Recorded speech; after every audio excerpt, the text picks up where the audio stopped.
Amen. Good morning. Thank you for braving the tornado warnings and watches and the rain and the temptation to just stay in bed.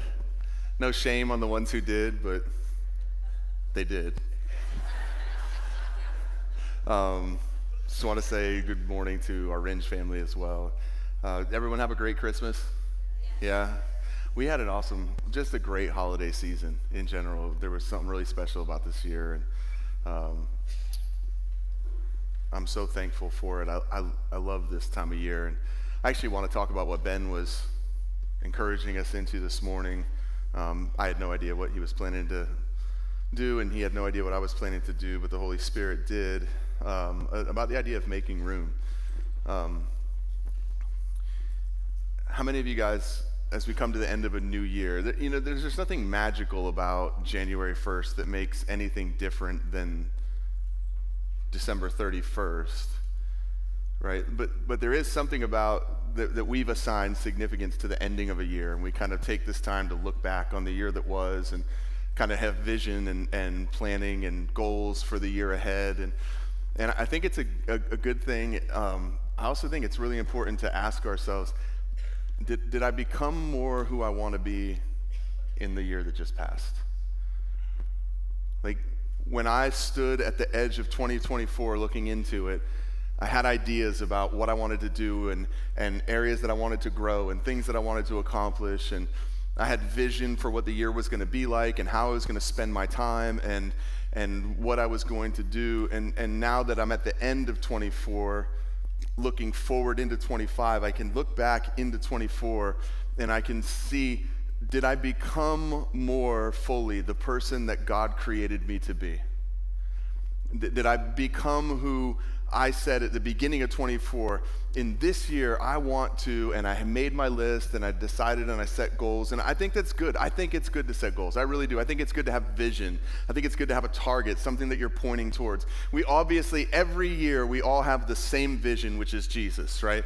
Like, that's a given. Every single person who's born again should be thinking, I want to become more like Jesus this year than I was last year. I want to look more fully like him. I want to grow in relationship with him. I want to know him more. I want to represent him well in this earth. And I want to grow and become more fully who he created me to be. Because everybody here, you realize, like, if you realize this or not, I need to tell you, you were created with a purpose. Like, you're not just a conglomeration of cells that by chance happened to become a life and was born and just wanders through this life, and hopefully by the end of it, I did okay. No, like, God had intention and purpose for your life when he created you. He gifted you with the things he gifted you with. He placed you on this earth at the time he placed you here for a reason. Like, don't wish, I wish I would have been born this. No, because you're saying, like, God messed up and I'm not here at the time I should be. Don't ever think, like, I wish I would have been born during this time, or I wish I wouldn't have been born during this time. No, thank God that you were born when you were, but realize I'm here on earth now at this time for a reason. There's purpose behind my life. I'm not just like hoping that I someday discover it. No, I know that God has a plan and an intention and a purpose for my life. But I'm not going to discover it by just living my life oblivious to that fact and hoping that I someday stumble into it. Paul says that he prays that we would know the will of God. When he's praying, he says that he prays that we would know the height and depth of God's love for us. Why? Because outside of knowing his love, I can't know his will for my life. His will for my life is tied to his love for me. And I can't separate the two. So when Paul's praying for the church, he says, since he heard that they had received the good news and been born again, he said, since that time, I have bowed my knee to the Father, and I have not ceased to pray these things for you. One of them is that we would know the height and the depth and the breadth and the length of God's love for us. The other is that we would know God's will. So when people are like, well, who knows what God's will is? The one who seeks it. The one who asks him. The one who actually thinks consciously on a day-to-day basis, God, what is your will for my life? Because otherwise we're just kind of bouncing around and hoping we get it right rather than being led by the Spirit into what God created us to be here for. And you can be successful in the eyes of the world. And I think sometimes it's a greater trap than failure.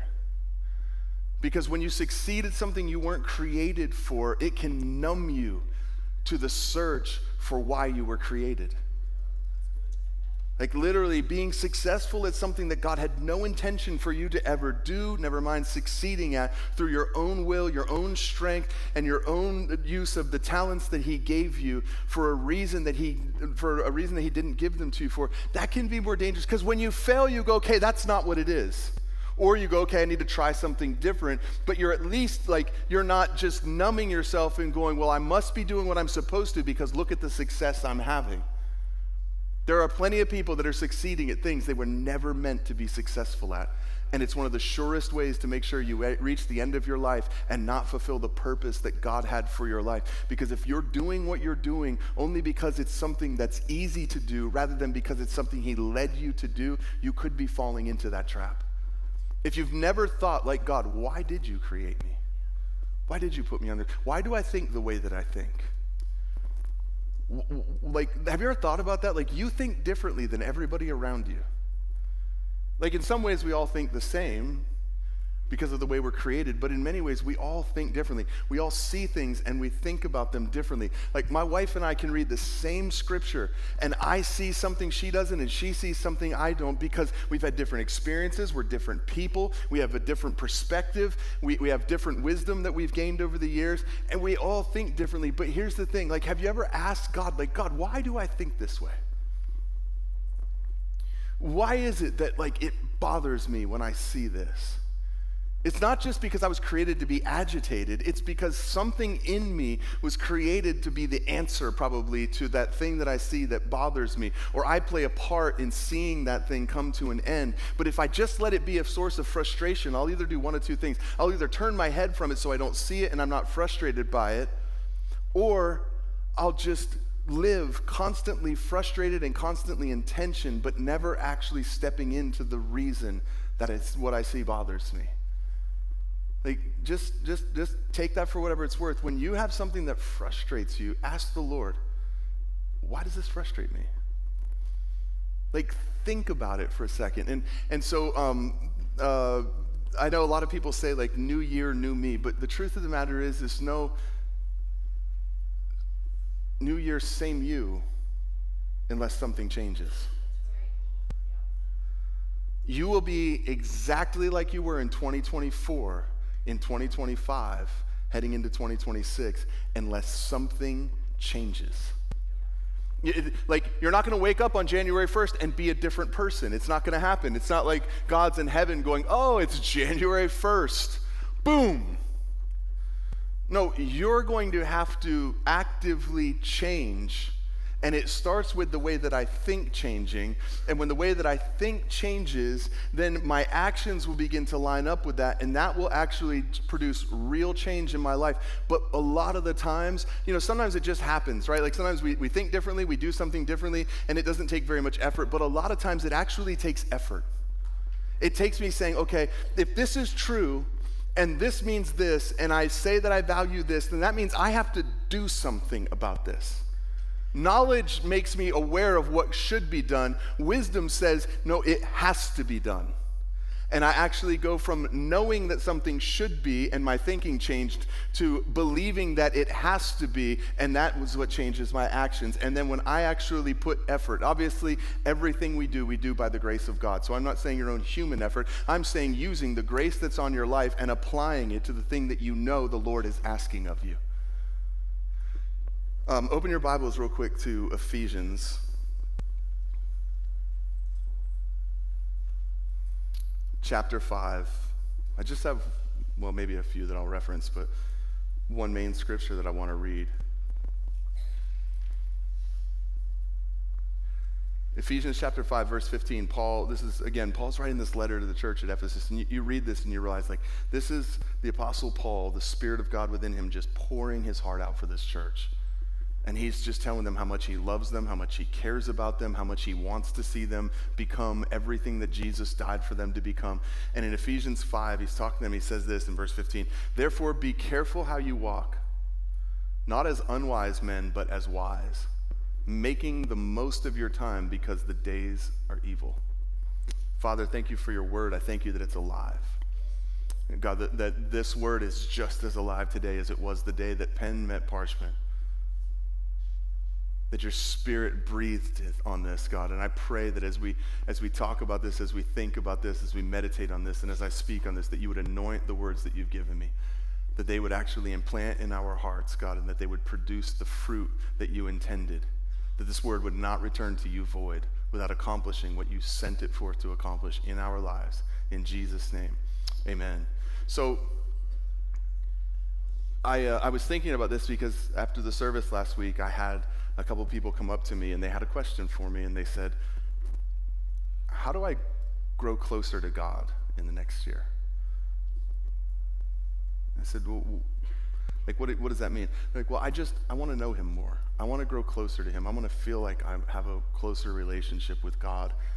And how do I do that? And my answer was, find a remote cave somewhere, get alone, learn how to make fire with just 2 sticks, and fast and keep yourself warm until you feel closer.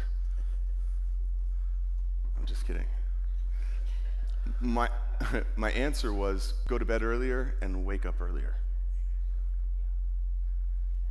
See, sometimes we want to make it this mystical, complicated thing. I think sometimes we complicate things intentionally because it makes us feel better about not actually doing them. Because if we can make it some mysterious, complicated thing, well, then we feel a little bit better about the fact that we're not doing the simplistic thing that we could be doing. But the truth of the matter is the only way to grow in relationship with somebody is to spend time with them. You can learn about somebody without spending time with them, but you can't know them without spending time with them. That's how you grow in relationship. Think about it. The relationships you have in your life that are the closest are the ones that you spend the most amount of time with, or have spent the most amount of time with. And so I gave a very simplistic answer, and then I explained it to him. I said, what do you do with the last half hour of your day? Is it actually something that is valuable and useful and that you feel like is a good use of your time? Is it how you think you should spend your time wisely? And I just want to encourage us as a church. Like, this may be a little bit different than a lot of the messages I've preached recently. We'll get back into our spiritual gifts series next week. But I just feel like there's an urgency on this to share this with you guys. That we have to start looking at time as the most valuable commodity that we have, and thinking about the fact that we spend our time. Like, just think about this. How many of you guys in here are on a financial budget? Oh, Lord, I hope Dave Ramsey never sees this.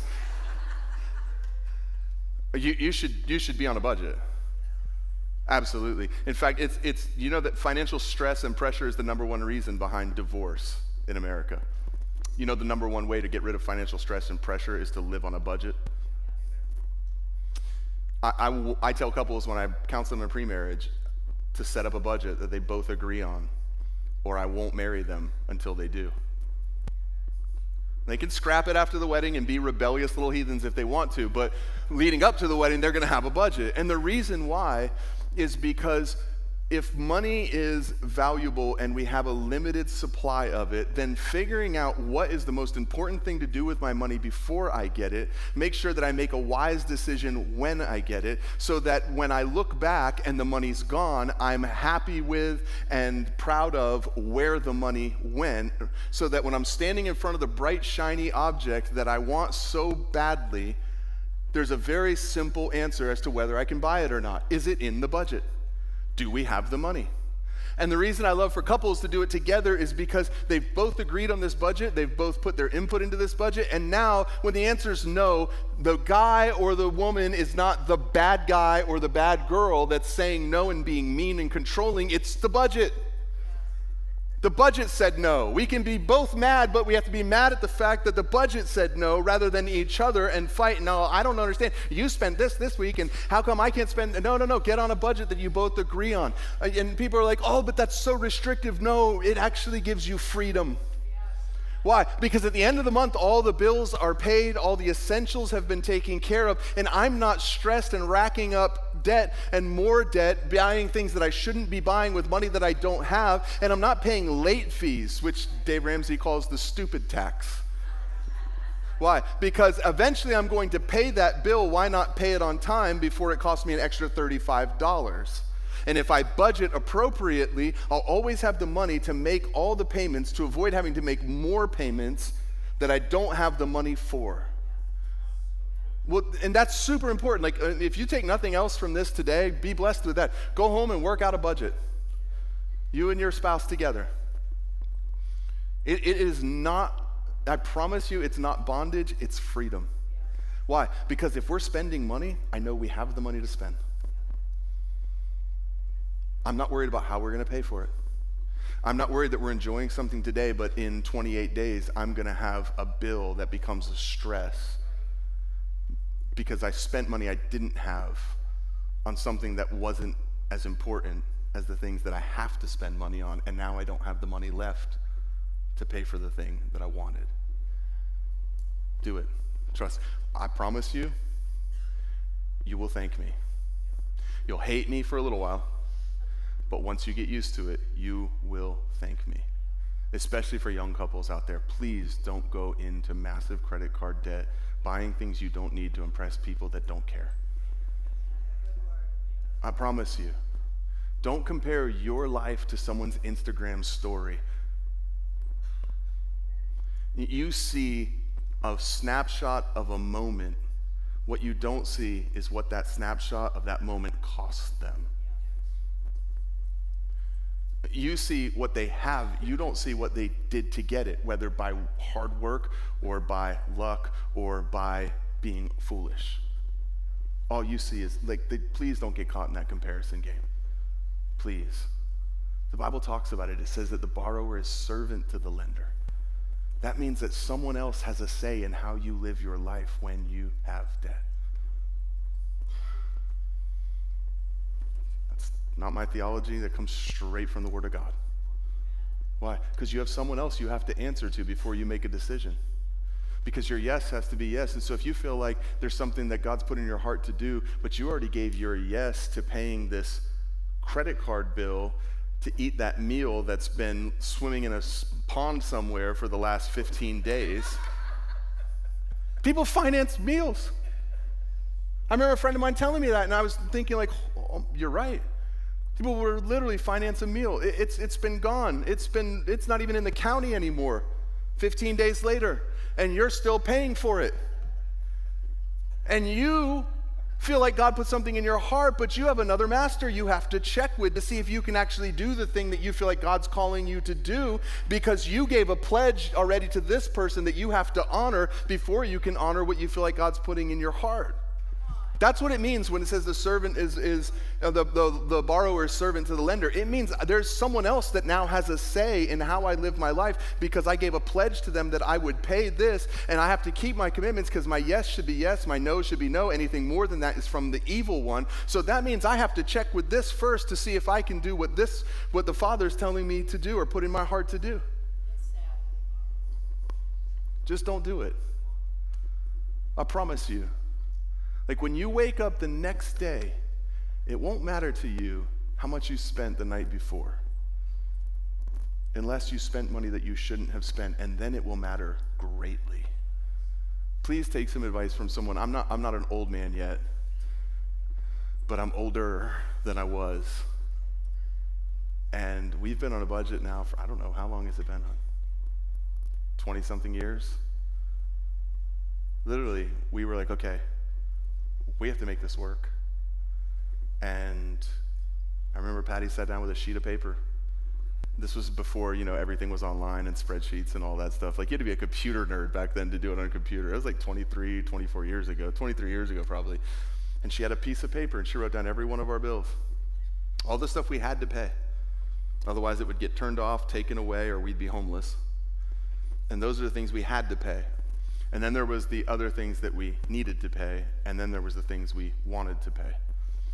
And we figured out about our average income every month, and Patty said, okay, that means every single week I have to put this much in the have to pay account. And then we have this much we give. Before anything off the top, we give, we save. With what's left over, this much goes in the have to pay account, and then whatever's left over after that can go into the need to pay account, and after that, whatever's left after that can go in the want to pay account. And we did it. And one year we made so little money that our accountant literally looked at us and said, "There is no way this is all you made," and lived. She did. You remember that? She looked at the number and she goes, "Yeah, there had to be more, like you have to have a different job." I said, "No, this is it. This is the entirety of, this is all my earthly wealth that I brought, that I made, that I had amassed and attained this year." And she said, "You couldn't, no, there's no way, not with the bills you have, there's no way you could have lived on this." And I was like, "Well, I don't know what to tell you, but that's all there is, and we're still alive." And not only that, but we gave to people this year. Like, we always gave to church, but we gave money to individuals when we felt like the Lord prompted us to. I don't know how we did it other than the Lord multiplied it, because we were faithful to steward the little that he gave us, and he stretched it and made it work. But what I'm saying is, like, if we didn't have a budget, then we would have lived in so much stress and turmoil, and we never felt poor. Even though statistically the government say we lived in poverty, we never felt poor, ever. We were like, "Man, I feel bad for those people. They're struggling. We should help them." We did. There was a family we heard about that was really, really tight, and we went and bought them a gift card for groceries because we felt so bad. Even though some weeks we were like scraping the pantry out, like reaching back in to see, please let that be beans and not like cream of mushroom. Something with some protein. All right, cool. We can whip this up. We can make this work. But we had the Lord, we had each other, and we always had enough. Anyways, all right. Someone needed to hear that this morning. You're welcome. But if we feel like it's important to budget our finances, how many of us, being honest, actually budget our time? Anybody? Yeah, a few people. Yeah. A few of us. Like, literally way more hands went up when I said how many of us have a financial budget than went up when I said how many of us budget our time. And yet, if I was to ask you what's the most valuable thing you have, every person in this room would say, my time. Every one of us. You would say, because $1 million is not more important than a year of life, than a month of life, than a day of life. Every single person in this room, if you ask them what's the most important thing valuable resource that you have, earthly, tangible resource, every single one of us would say our time, yet so few of us actually budget our time. We don't think about it like that. We don't think about time as something that we spend wisely or foolishly. It got quiet. Come on, you guys were laughing when we were talking about money. But I'm serious. If you don't decide how you want to spend your time and actually budget your time so that the most important things always are given and made room for, you will never, ever, ever spend your time as wisely as you could. Listen, I don't want anyone to leave here and be like, that's it. I'm never going on social media. I'm not watching another football game. I'm not playing another video game. But what I am saying is, if those things are getting in the way of the things that are the most important, then yes, you need to cut some of that out so that you can actually make room. You can't sing, I will make room for you to do whatever you want to, and not actually make room for him to do whatever he wants to. Like, I honestly think when we sing sometimes, God's probably confused because he's going, no, you won't. I saw what you did last week. You didn't make any room. I'm surprised you're here this morning. I will make room. No, you won't. You'll make room for what is important to you. And what is important to you isn't what you say is important. It's what you make sure that you give time for. You can tell me what's important. You can say, I value this more than anything. I can tell you if that's true or not by, do you actually make room for that and budget your time to make sure that no matter what else happens today, that gets the time that I feel it deserves. He gets the time that I feel he deserves. That's why I said, go to bed earlier and wake up earlier. Because it's a super simple thing. The last 30 minutes of your day, are you doing something that you feel like is a wise way to spend your time? Or would it be better to clip that off and take that and carry it over to the next morning and say, Father, I don't know what today's going to bring. There's going to be things that are going to happen that are outside of my control that I will have to live my life in response to. And I don't know how much time I'm going to have during the day today because I don't know what's going to go on, but I know I have this time. And if nothing else happens today that's important, this is the most important. And you deserve this. And I want to spend this time with you because I want to grow closer to you, because I want to know you more, because I want to grow in my relationship with you. And it's crazy because that little half hour in the morning, I'm not saying that's all the time we give him, all the thought we give him. What I am saying is when you start your day giving him your attention, your devotion, your worship, knowing him through his word, through prayer, through communing with him, through just going, God, I'm just here to be with you. If there's something you want to say to me, I want to hear it, but I'm not here to try to make you speak. I'm here because I want to spend time with you. And you're praying and you're communing and you're reading his word and you're seeing who he is and you're hearing his heart for you and you're seeing his desire for your life. There's something about doing that in the morning that makes you more aware of him throughout the rest of the day rather than trying to find the time. You don't find time, you make it.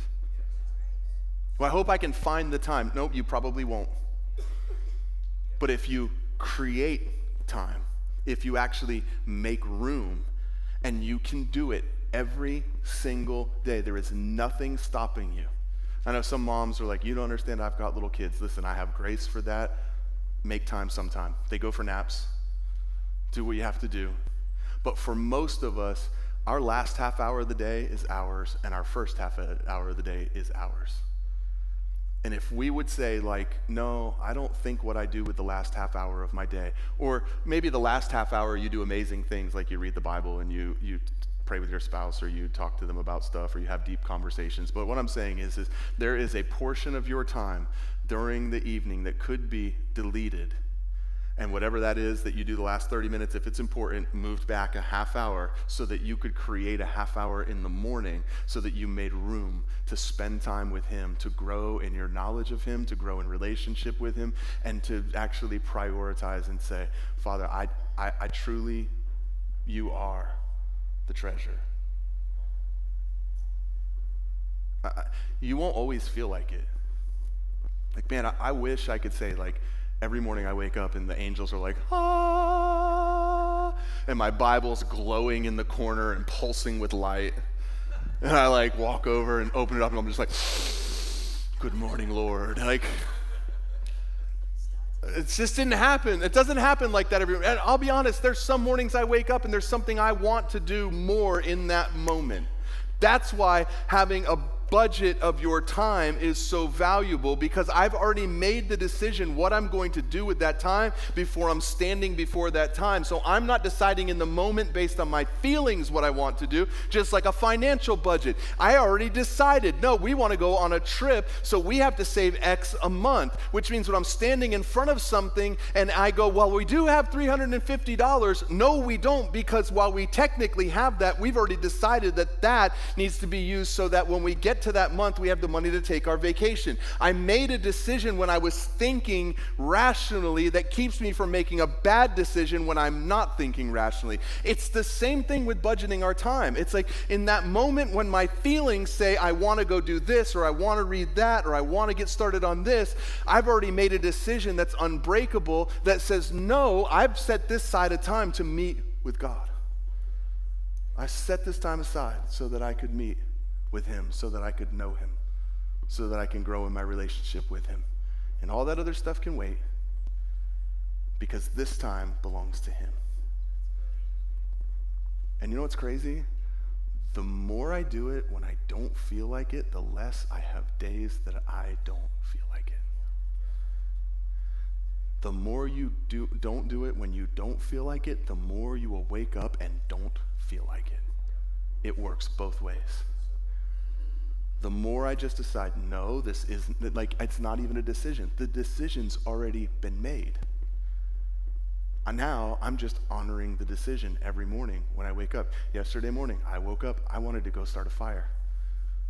And we didn't have any fire logs, which I cheat. I put a fire log going, then I add real wood on top of it after it gets burning for a while. And I'm like the greatest fire maker on earth. But we didn't have any fire logs, so I had to go and I don't have an axe, which is so dumb. I always think I should get one, and I never do. So what I do is I go out and I find logs that have little splits on them, and then I hurt my fingers and cut my fingers peeling those little splits off to make kindling, and I make a ball with it, and I light it, and then I put a smaller log and bigger, and then eventually we have a nice fire. And I really wanted to light a fire. I wanted to have, when Patty woke up that morning, it was cold, it was dreary outside. I wanted the fire to be roaring, and I wanted Christmas music playing, and I just wanted to hang out in our living room. But I was like, you know what? I decided that this time belongs to him, and so I opened up Romans and started reading Romans. And the first time I read through Romans 12, I didn't see anything like that stood out to me. I've read Romans 12, I don't know how many times in my life, hundreds, maybe thousands of times, at least hundreds, I know that for sure. And all of a sudden, about the fourth time reading through it, I saw something. And at some point it'll make its way into a message. I wasn't reading it, so I had something to speak this morning. I was reading it because that's where I was reading, and I saw something I'd never seen before, and I was showing Patty later, and I was like, man, I've never saw that. I've never seen this before. Just a simple verse. But I understood it in a way, and it meant something that it hadn't meant before, and I understood it in a way I never understood it before. But here's the thing, that moment doesn't happen without being intentional about how I spend my time that day. That moment doesn't happen by me just waking up and going, I know I should, and deciding to do something else. So we have all the time in the world because Monaghan's not meeting today. So normally I would be like, all right, I only got halfway through the message. I got to start figuring out a smooth way to wind this down, but I'm just going to preach it all. And if you're done before I am, just leave. It's fine. No judgment. Well, there will be judgment. We just won't say it, though, not loudly. Well, you won't be here to know anyway, so we'll probably say it loudly. But Ephesians 5:15 says, therefore be careful how you walk, not as unwise men, but as wise, making the most of your time because the days are evil. Paul says one way to know that someone has wisdom is that they actually spend their time wisely, that they make the most of their time. Psalms 90 says, teach us to number our days that we may present to you a heart of wisdom. What's he saying? He's saying, teach us, God, to remember and live with the knowledge that I only have a small time here on earth to fulfill the purpose I was created for. Let me live with that understanding and that knowledge at the forefront of my mind so that I don't waste my days as if I have unlimited days. When you're young, a school year feels like a century. Right? Someone's nodding their head. It's true, isn't it? School is so long. A school day feels like a week. But the older you get, the more you realize how fast time passes.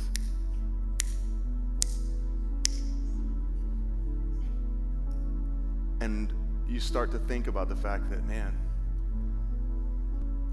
I've already lived a significant portion of the life that I was given. Hopefully, it brings a sobriety to us, not in a morbid, somber way, a sobriety that says, you know what? I don't have unlimited days here on earth. In fact, I don't even know how many days I have. I don't even know that I'm going to have a tomorrow. The Bible says that. It says, don't say this and this and this because you don't even know if you'll have tomorrow. You have today. So I have today. And I'm going to spend every hour, every minute, every second of my time. Here's the thing about time. Every one of us gets the same amount every single day, and every one of us spends every single bit of it. Some of us intentionally, some of us unintentionally. Some wisely, some of us unwisely. Some a mix of both.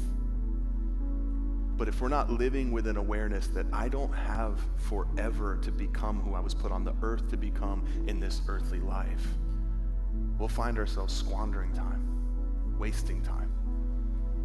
And that's what David's talking about when he says that.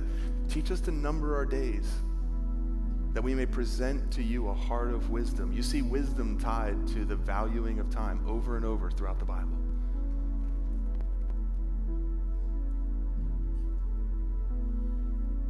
And so there's some things I want to just share about some of the ways that we waste time. And I could go on like literally inventory your time. Like sit down with a calendar that has days. You can print one offline that has hours. And don't fudge, because you're just lying to yourself, the Holy Spirit, Jesus, and the Father, and they know. And literally start filling in the hours on a day calendar and just think of a typical week and block out how much time you give certain things. Start with the things you have to do. Like if you have a job, I go to my work from 9 o'clock to 5 o'clock, and that means I have to be out the door by. Start there, fill in your have-tos, and then start filling in everything that you don't have to do, but you choose to do with your time. And be honest about how you spend it and what you spend it on. Do it for a week. Like I said, don't fudge it. Don't be like, well, yeah, I mean, I played video games for 4 hours, but I prayed right before and right after, so I was really communing with the Father the whole time.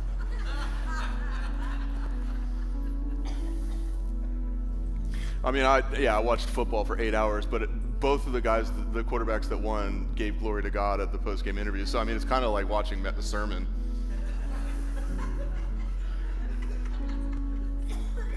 No, because we'll justify things real quick.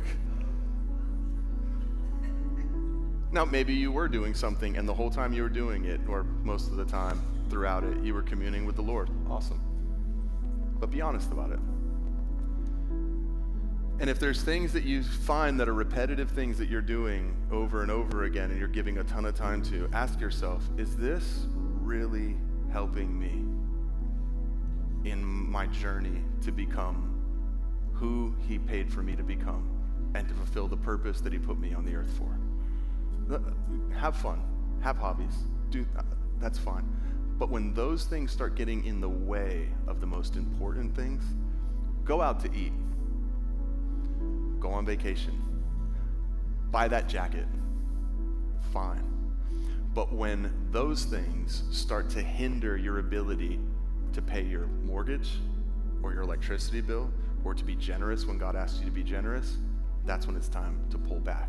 In the same way with your time, do the things outside of whatever, but when those things that you're giving your time to that you enjoy are becoming a hindrance to the most important things that you should also enjoy,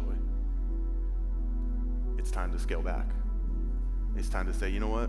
I'm not saying I'm cutting this out, but I am saying I got to cut out some of it because that's time that could be better spent somewhere else. You're spending your time every day. And how you live your days is how you live your life. And we always look at these grandiose things and like in 20 years, it's like, well, in 20 years will be the accumulation of a bunch of individual days that were spent. There's nothing magical about a big block of time passing. It's the magic, so to speak, is in the individual daily choices that you made. And so I would start there, but then there's some other ways. And sometimes it means saying no to good things because it's not what God has you to do. It's okay to say no sometimes. Patty taught me this. I remember when I first started pastoring, I felt like I had to say yes to anything that anyone asked of me. And I would kill myself, kill my family, and kill my intimacy with him in the process to do the things that I committed to do. And it was killing me. And I remember Patty saying, listen, you don't have to say yes to everything that someone wants you to say yes to. It's okay to say no. And I realized, and then she said this to me, she said, because every time you say yes to something important, you're saying no to something else that could be more important. And the problem is you don't know what your yes today is costing you tomorrow. Every yes to something means a no to something else. And if you're giving your yes to things you're not called to give your yes to, that means you'll be giving your no to things you were meant to give it to. I remember the most vivid example I have of this. It happened to me not long after I learned this principle. I got called by the Baptist mission board, and they asked me if I would come and speak to their gathering of youth and young pastors in Cleveland, Ohio. I don't know how the Baptist Association, it's like the biggest evangelical Baptist association in the United States. I don't know how they decided they wanted me to come, besides that someone on their board had heard me preach at a Baptist church, because I preached the youth thing and I also preached their Sunday service, and it really was an awesome time with the Lord. And I think that guy had influence, and somehow they invited me to come.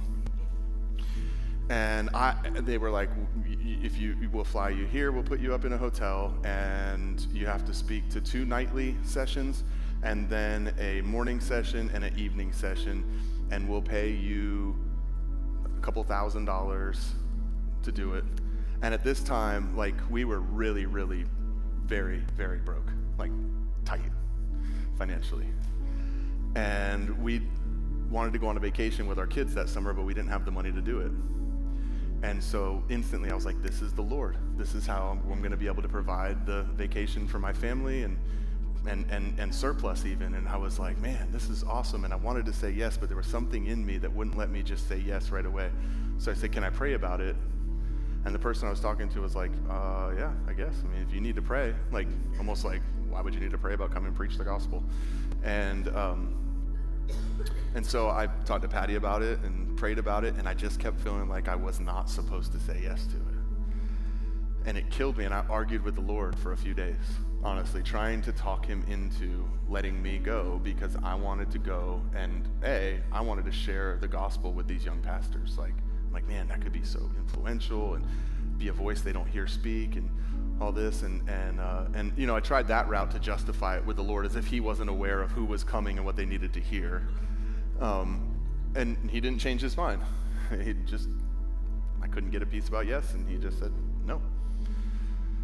So I finally wrote the guy back, and I said, hey, I'm really, I hate this, and but I just don't feel like I'm supposed to. And so I'm honored and would love to maybe do it sometime if it works out, but I just don't feel like this is something I'm supposed to do this year. And he wrote me back and said, I don't understand, why wouldn't you be supposed to do this? And I just wrote back and said, because I don't feel the Lord is telling me to do it. I don't know that the grace for my life from him would be on my life to do it. And all I can think is he has something else for me and someone else for you. Sorry. And he never wrote back again. I never got invited again either. That's fine. I think it was about an hour later, I was walking out to my car. We were at the old building at Wade-Hampton. I was walking out to my car, and I got a phone call. And it was a guy who used to be the youth pastor at a massive church down in Georgia, and had me speak 2 years in a row at his summer youth camp. They take all the youth groups from Georgia that want to be part of it. They have this massive group of kids that goes to Myrtle Beach, and they spend 4 days there, and I would speak to them every night, and it was amazing. Like, the first year that we went, so many kids gave their life to Jesus, and I even taught about walking with the Spirit of God, and there was kids, like, without using, I asked God for wisdom on what terms to use and how to present things. There was kids speaking God's heart over each other. They were prophesying over each other without calling it prophecy. There was someone that got prayed for that was healed. And all the kids were super excited about these things. And I just figured, well, they probably, I didn't do it the years before. I did it for 2 years. They probably just, every day have someone come, if they like them, they have them come back, and then they use someone else so that it doesn't get stale or it doesn't get old or whatever, to change it up. And so I just assumed he wasn't. And my phone rang, and it was him, and I answered, and he said, Roy. And I said, what's up? He's like, dude, I'm freaking out. Please tell me you have this weekend, and he told me the weekend, it was July something, I think, or June something, available to come speak to our youth thing. I just, in my mind, I knew you were coming. I knew we wanted to have you speak, and I totally forgot to reach out to you and ask you. And it was the exact same weekend as the Baptist conference in Cleveland. And he said, dude, I literally already booked this suite for your family at the hotel so that you can bring the kids, and you guys have plenty. It's a 3-bedroom suite, like you guys can bring the kids, and I booked it the day before the thing starts so you guys can come down and have some vacation beforehand, and then I just have you speaking at night this year, so like you guys can do whatever you want all day, hang out on the beach, have a family vacation, and just come and worship and speak to the kids in the evening. And I was like, wow, that's amazing. And I've never in my life told people an amount to pay me when I come speak. In fact, I remember the first time I got asked to come speak, and the lady said, send over your speaking agreement, and I'll present it to our board and get it signed and get it back to you as long as, we can, it's manageable for us. And I said, what's a speaking agreement? And she said, like what you charge and like any courtesies that you expect while you're there, and if you have a list of hotels that you will stay at, won't stay at. And I was like, oh my gosh, I don't have any of that stuff. I said, as long as you guys cover my travel and I don't go backwards financially to come, I'll come.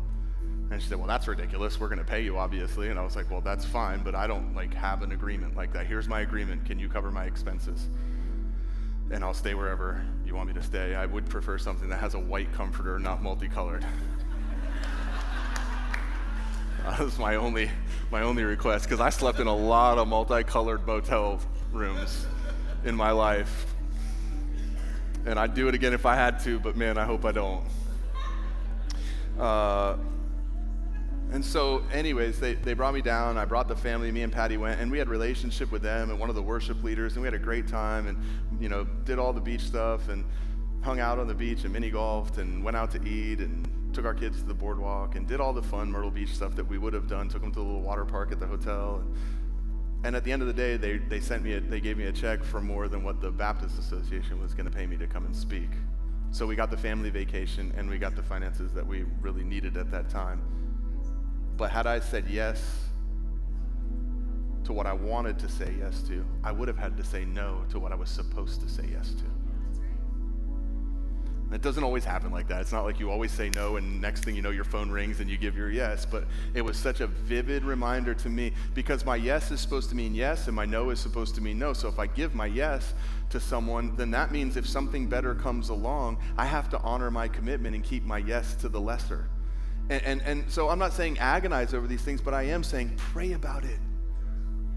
Just because it's a good thing doesn't mean it's what God has for you to do and that it's the most valuable way for you to spend your time. It's why we have to be led by the Spirit, because I think sometimes our flesh will feel guilty saying no to things that the Spirit is telling us to say no to. Honestly, your flesh works against you, not just in the trying to lead you into temptation. Your flesh will work against you by trying to condemn you for saying no to something that God is asking you to say no to. That's why we desperately need to be led by the Spirit. Are you guys good if I could keep going a little bit? Yeah, not gonna ruin your lunch plans or anything? All right. Well, no, sometimes people have plans and they're like, well, we budget our time. Church goes till X and that's it. You're crimping me. Another way that we can end up wasting time is doing something that is a good thing but that the grace of God isn't on, or that he used to be on and isn't. Just because you have done something doesn't mean you have to always do that thing.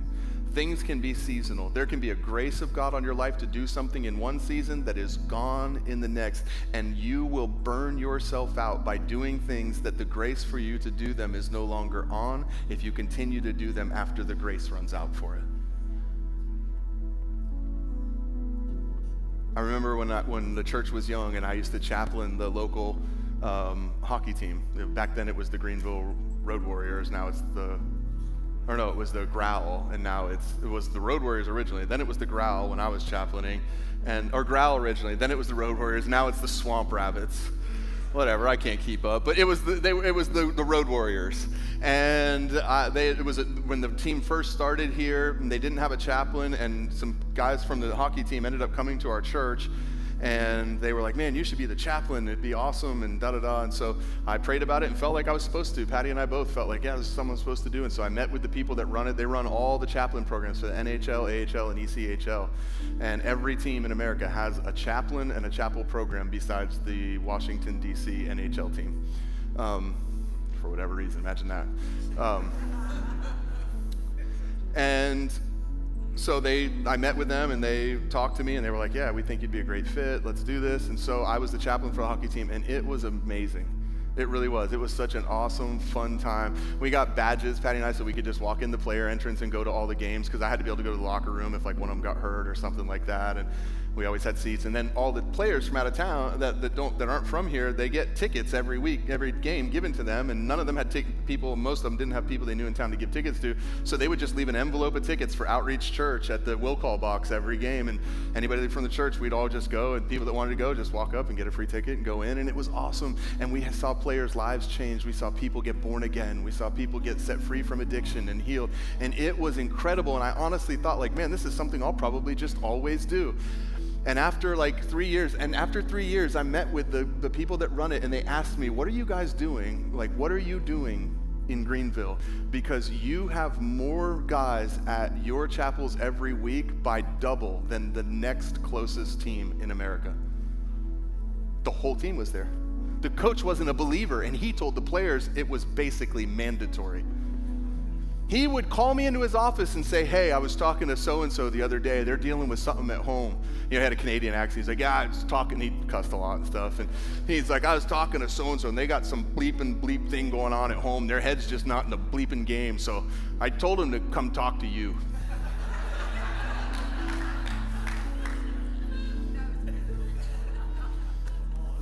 Well, bleeping thanks, I guess. I'm kidding.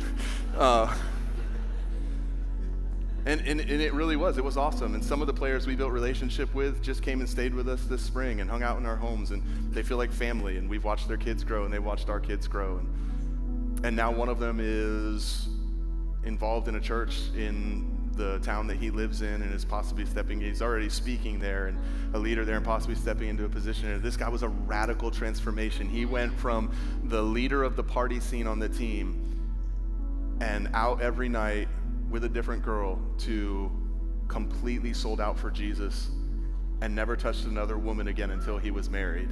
He never got drunk again ever in his life. Like literally it happened. And started leading other people on the team to Jesus. And now, years later, and another one is coaching young men and pouring the heart of Jesus into them as he coaches. And last year he was coaching in Canada in college and he won Coach of the Year. And he's modeling Jesus and discipling these young men for Jesus. And we're just watching them, just their lives continue to be transformed and continue to transform others around them. But then one year, I felt like I wasn't supposed to do it, but my flesh guilted me into it. Because when I called them and told them I wasn't going to, they're like, well, I mean, who else is going to do it? You can't. You have to do it. Come on, please. And I let them talk me into doing it. And I'm telling you right now, it was work. I'm not saying when the grace is on something, it won't ever be hard, you won't ever be tempted to quit, and it won't ever take perseverance and pushing through. That's not what I'm saying. There will be times, even with his grace on it, where you have to actually remind yourself, no, this is what I'm called to do, and you have to just grit, and you have to get through it, and you have to depend on him for grace, and you'll want to quit, and there will be times it's frustrating, and you'll want to walk away. That doesn't mean that the grace isn't on it. You'll know when the grace isn't on it because he's not urging you and compelling you to do it anymore. And it felt like the biggest obligation, and I dreaded that day every single week. And you know what? There was still fruit. God still blessed it and breathed on it. Why? He'll use anything to reach people. So you can't look and go, well, there's fruit. This must be what I'm supposed to do. No, there's fruit because he loves people. And he's working in spite of you being obedient, not because of your obedience. But I remember when that year was done, I was like, I will never do that. Now, if he told me to, I would. And I called them and said, all right, I'm done. And they're like, no, we did it. No, I'm done. I am not doing it. So I'm telling you now, at the end of the season, so that you can start looking for somebody before the next season because I'm not doing it.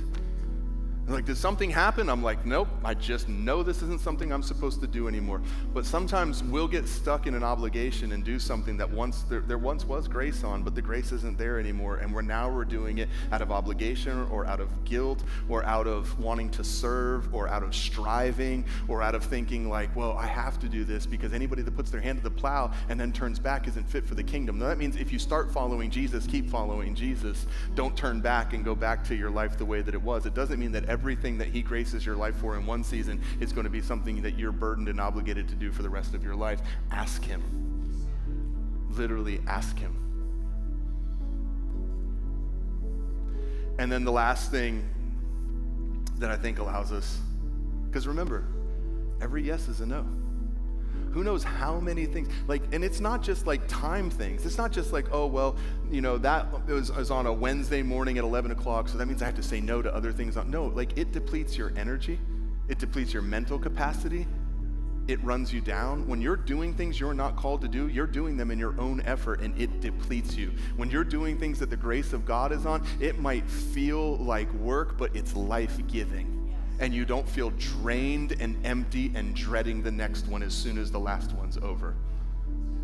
If you ever get to that place, you're doing it either you've lost sight of and you're not relying on his grace anymore, which is possible, and you've stepped out from grace and are doing it in your own strength, or you're doing something that his grace is no longer on your life for. Either one of those, repent and do something different.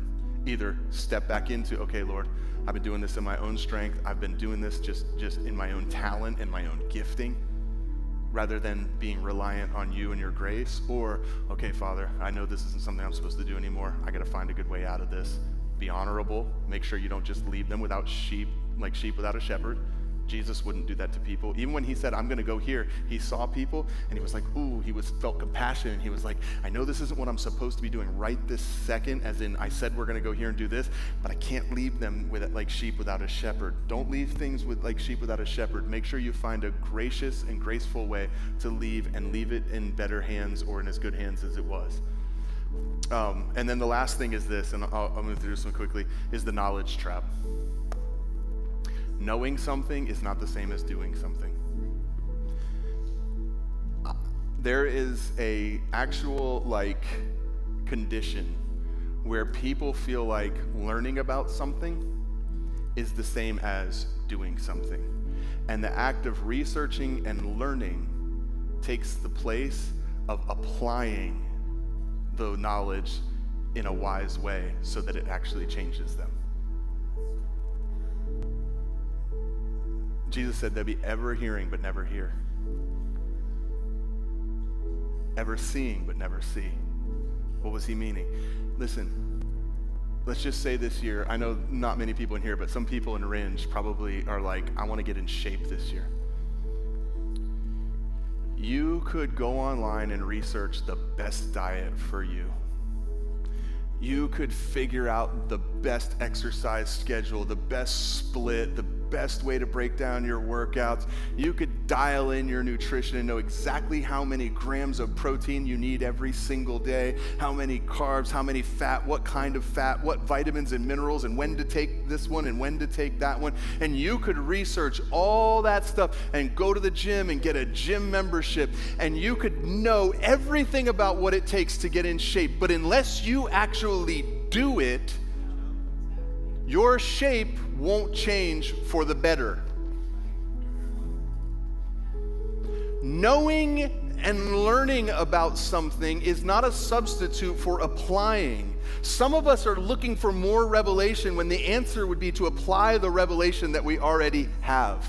Some people are waiting for the next word rather than going, oh, wait a minute, maybe I should be obedient to the word that I already have so that I'm stewarding well what he's already entrusted to me, so that when the next thing comes, it doesn't get filed away with the rest of the stuff that I'm not living by. Honestly, so many of us would be better off rather than be like, God, we always think the answer is in learning the next thing. Sometimes the answer is in obedience to what we've already learned. But we fool ourselves by saying, there must be something I don't know. It's like, no, there's something that I'm not actually submitting to and yielding to a lot of the times.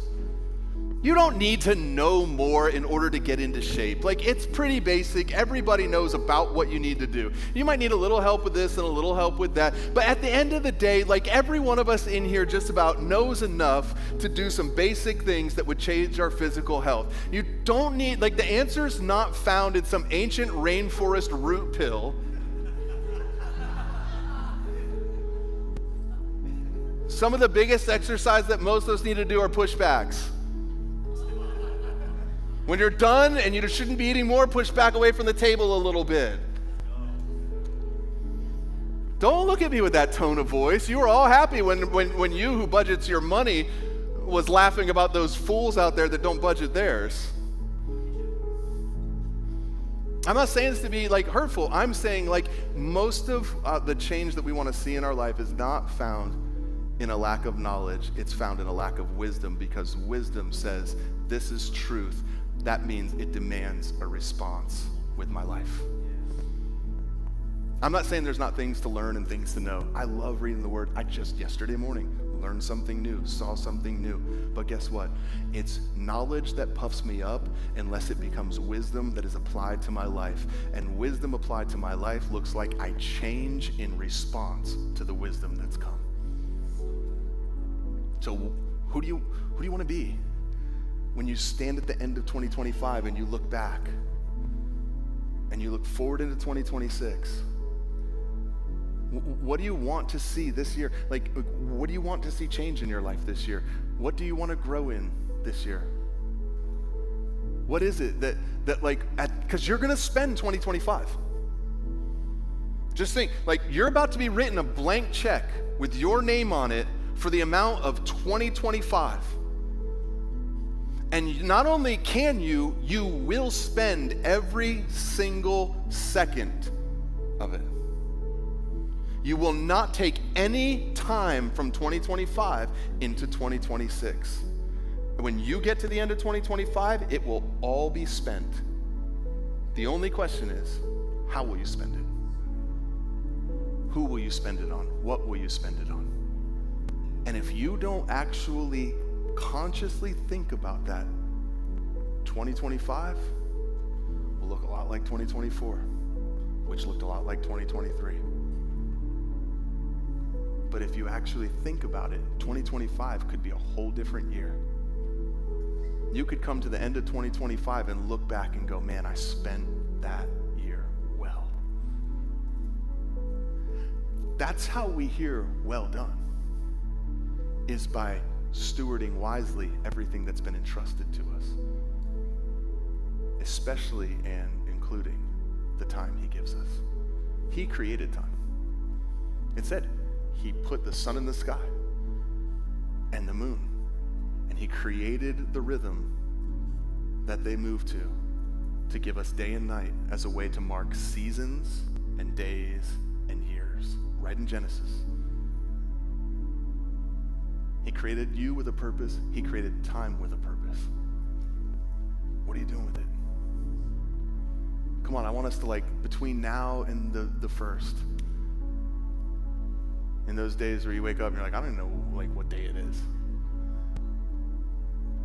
I want us to, like, actually start thinking and be mindful of, am I wisely spending my time?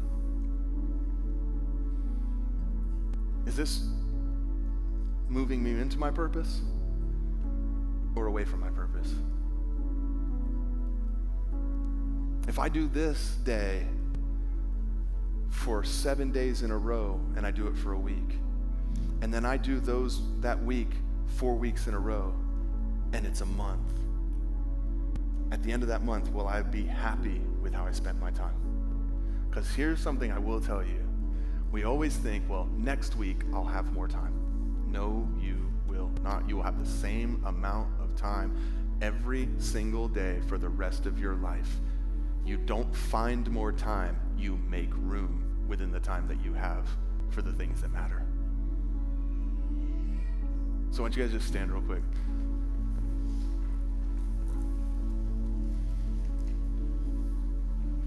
If you're in Ringe, just stand to your feet where you are, and we're going to pray.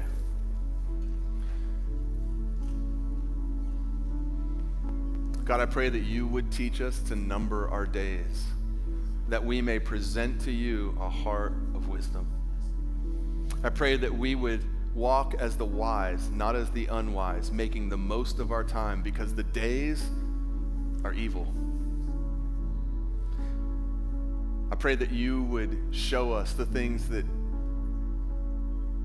are keeping us from the things you have for us, the things that we can do to make room. God, we don't just want to sing I'll make room for you and not make room for you. We always think that if we were alive in Bethlehem, that we would have made room in our home for Mary. We think of the innkeeper being like, sorry, there's no room. And it's like, man, you couldn't have just made some room for a woman who's about to give birth. But the truth of the matter is, Father, like the innkeeper, so many of us, so many times have said, I'm sorry, there's just no room.